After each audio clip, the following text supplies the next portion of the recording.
ఆహ్, నేనండి తిరుపతి నుంచి ఆక్సి ప్లస్ సెంటర్‌కి వచ్చానండి. వేరే వాళ్ళ ద్వారా నాకు ఇక్కడ స్పైన్ ట్రీట్మెంట్ గురించి తెలుసుకొని ఇక్కడికి వచ్చాను. ఏంటంటే నేను చాలా ఒక 3 ఇయర్స్‌గా బయట ట్రీట్మెంట్ తీసుకొని టాబ్లెట్స్ యూజ్ చేసి నా బాడీ అంతా ఒక డ్యామేజ్ అయిపోయింది. అసలు నడవలేని స్థితిలో నుండి ఈరోజు ఇక్కడికి హ్యాపీగా వస్తున్నానంటే దానికి కారణం మా సిబ్బి సార్ అనమాట. అసలు సార్ అని చెప్పడం కన్నా మా ఫ్రెండ్ లాగా ట్రీట్ చేస్తారు. సారు మాకు అన్నీ ఎంత పెయిన్ ఉన్నా గానీ తగ్గిపోతుంది, తగ్గిపోతుంది అని చెప్పడమే అదొక బూస్ట్ ఇచ్చినట్టు ఉంటుందనమాట మాకు. ఇప్పుడు నేను హ్యాపీగా జాబ్ చేసుకుంటున్నానంటే కారణం అది CV sir and Priya ma'am అని చెప్పొచ్చు. ఆ ప్రాబ్లమే కాదు, పీసీఓడికి కానీ, స్కిన్ అలర్జీ కానీ, డాండ్రఫ్ కానీ, థైరాయిడ్ ఇయన్నీ మా ఫ్రెండ్స్ అందరూ గూడా వచ్చారండి ఈ ట్రీట్మెంట్ తీసుకోవడానికి. 100% క్యూర్ అయిన వాళ్ళున్నారు.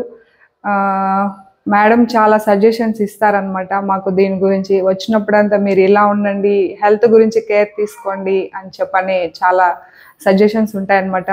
ఒక డాక్టరే కాదు, ఒక ఫ్రెండ్లీ నేచర్ ఏ డాక్టర్ దగ్గర దొరకదు మాకు. ఇక్కడికొస్తే అసలు జబ్బున్నట్టు కూడా తెలీదు. ఉన్నది కూడా మాకు వెళ్ళిపోయినట్టు అనిపిస్తుంది. అంత హ్యాపీగా ఉంటుంది ఇక్కడికొస్తే. సో నేను చెప్పేదేంటంటే ఇప్పుడున్న మహిళలందరూ కూడా ఇండ్లల్లో చాలా వరకు స్పైన్ ప్రాబ్లంతో ఫేస్ చేస్తున్నారు. దయచేసి టాబ్లెట్స్ యూజ్ చేయకండి. ఇక్కడికొచ్చి మీరు ట్రీట్మెంట్ తీసుకోండి. ఒక 2 సిట్టింగ్స్‌లోనే మీకు మంచి రిజల్ట్స్ తెలుస్తుంది.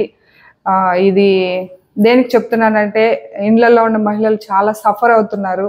ఆ సఫర్ కాకూడదనే ఉద్దేశంతో నేను ఈరోజు మీకు చెప్తున్నాను. అది చెప్పడానికి నేనే చెప్తానని మేడంకి చెప్పాను. అందుకనే చెప్తున్నాను, తెలుసుకోండి. ఆక్సి ప్లస్ సెంటర్ చెన్నైలో. ఈ వీడియోలో మేడం వాళ్ళు అడ్రస్ కూడా డిస్ప్లే చేస్తారు. ఖచ్చితంగా రండి. ఫస్ట్ ఆఫ్ ఆల్ లేడీస్‌కి ఎక్కువ సమస్యలు ఉంటాయి. ఆ సమస్యలు చెప్పుకోలేరు. చెప్పినా ఇంట్లో తీర్చే వాళ్ళు ఉండరు. ఫస్ట్ ఆఫ్ ఆల్ మన హెల్త్‌ని మనమే చూసుకోవాలి. కాబట్టి కేర్ తీసుకోండి. Thank you.